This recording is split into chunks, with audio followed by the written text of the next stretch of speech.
Assalamualaikum warahmatullahi wabarakatuh. Perkenalkan, nama saya Dias Muhammad Rizky. Saya mahasiswa dari STEAMI Kasi A. Saya ingin menjelaskan atau mempresentasikan tentang brand image. Brand image adalah membangun brand image menjadi kunci penting agar bisnis tetap bisa bertahan di dalam lingkungan bersaing bisnis. Kompetitor akan dengan mudah dan tidak segan untuk mengambil perhatian pelanggan. Jika kalian sebagai PR menciptakan brand image yang lemah, cara terbaik untuk memelihara brand image secara efektif adalah melalui pendekatan multidisiplin yang menggabungkan unsur berbagai instrumen media sebagai objek dalam ekosistem digital atau online dengan strategi pemasaran perusahaan sebagai subjeknya. Mengembangkan brand image itu ada 4. Yang pertama itu identifikasi target pelanggan. Yang kedua itu tentukan tujuan akhir bisnis. Yang ketiga itu tentukan brand persona. Yang keempat itu kembangkan pesan utama pemasaran. Yang pertama itu identifikasi target pelanggan adalah rekan bisa menentukan target pelanggan berdasarkan umur, behavior, lokasi, geografis, dan budaya sesuai dengan kebutuhan pemasaran Anda. Penting untuk menentukan target pelanggan Anda secara spesifik. Rekan-rekan perlu mengetahui kelompok-kelompok pelanggan yang Anda targetkan untuk menyusun strategi pemasaran efektif, sehingga rekan-rekan bisa menyediakan langsung kebutuhan dan menjawab segala permasalahan pelanggan. Yang kedua itu tentukan tujuan akhir bisnis. Ibaratnya kalian sebagai PR harus tahu ke arah mana Anda berjalan untuk sampai ke tempat tujuan Anda. Membangun brand image tanpa mengetahui tujuan bisnis, baik secara jangka pendek maupun jangka panjang, akan menyebabkan ketidakefektifan usaha pemasaran dan berpotensi mengakibatkan pemborosan sumber daya. Meskipun seluruh perusahaan selalu mengutamakan profit setiap tujuan akhir, namun ternyata perusahaan harus menentukan keefektifan dalam jangka panjang.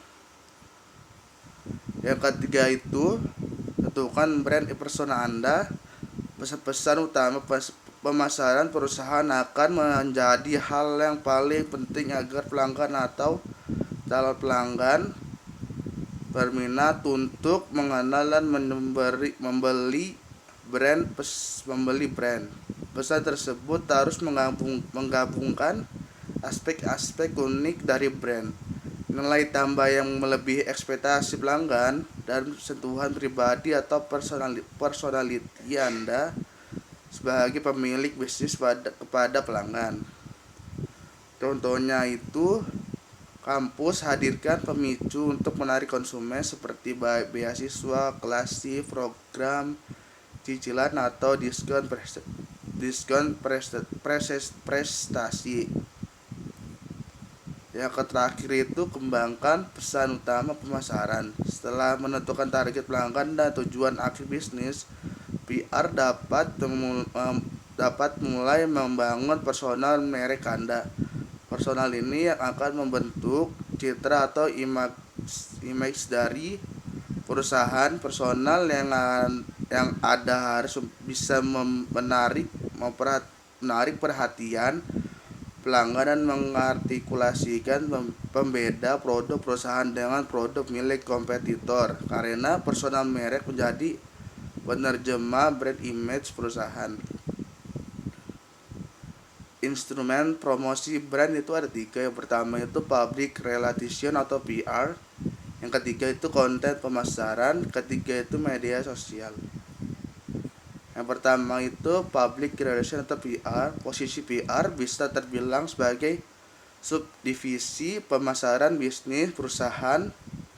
PR akan menyebarkan pesan utama pemasaran dan press release bisnis perusahaan lewat media seperti blog online, media cetak, dan media online lainnya, dengan memposisikan perusahaan sebagai pemimpin dan ahli atau expert dalam bidang yang bisnis Anda geluti. Melalui berbagai pemberitaan, jasa PR dapat meningkatkan brand image bisnis Anda. Konten adalah bahan bakar yang mendorong aktivitas pemasaran dengan aktivitas pemasaran digital atau online. Untuk meningkatkan profil brand, PR harus membuat dan mengunggah berbagai video, artikel, kontribusi, dan konten serupa yang terkait dengan bidang atau jenis bisnis Anda. Konten pemasaran bisa diintegrasikan dengan fitur SEO atau Search Engine Optimization yang akan membuat konten Anda tergampang di halaman pertama di laman search engines, misal Google, Yahoo, dan lainnya. Yang kedua itu media sosial dengan aktivitas dan mengemas akun media sosial yang menarik ini akan meningkatkan traffic pelanggan dan tentunya brand image bisnis Anda dengan calon pelanggan atau pelanggan reguler Anda. Sekian dan terima kasih. Wassalamualaikum warahmatullahi wabarakatuh.